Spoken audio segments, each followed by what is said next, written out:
2025 గద్దర్ అవార్డులను తెలంగాణ ప్రభుత్వం ప్రకటించింది. ఈ అవార్డులను తమ్మారెడ్డి భరద్వాజ అధ్యక్షుడిగా ఉన్న కమిటీ నిర్ధారించడం జరిగింది. తెలుగు సినిమా రంగానికి సంబంధించినటువంటి ఈ అవార్డులను ఇంతకుముందు నంది అవార్డులుగా పిలిచేవారు. తెలంగాణ రాష్ట్రం వచ్చిన తర్వాత దీన్ని గద్దర్ అవార్డులుగా మార్చడం జరిగింది. మెయిన్గా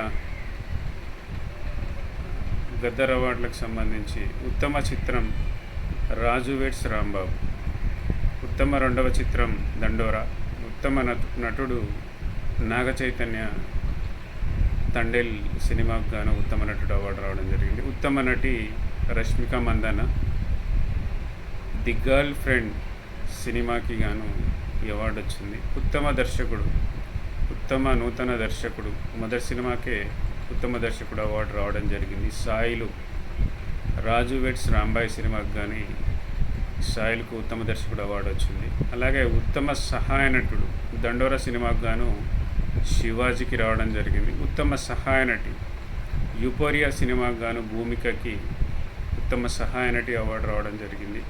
అలాగే ఉత్తమ హాస్య నటుడు శ్రీకృష్ణ తేజ ఉత్తమ హాస్య నటుడు అవార్డు రావడం జరిగింది. అలాగే గౌరవ పురస్కారాలు ఎన్టీ రామారావు నేషనల్ అవార్డు అనేది చిరంజీవికి, మెగాస్టార్ చిరంజీవికి రావడం జరిగింది. అదేవిధంగా ఏఎన్ఆర్ అవార్డు జయసుధ గారికి, పైడి జయరాజ్ అవార్డు ఆర్ నారాయణమూర్తి గారికి, అదేవిధంగా కాంతారావు అవార్డు నారాయణమూర్తి గారికి, బిఎన్ రెడ్డి అవార్డు సింగితం శ్రీనివాసరావు గారికి, సి నారాయణ రెడ్డి అవార్డు సుద్దాల అశోక్ తేజకి, నాగిరెడ్డి చక్రపాణి అవార్డు అశ్వనీ దత్కి ఇవ్వడం జరిగింది.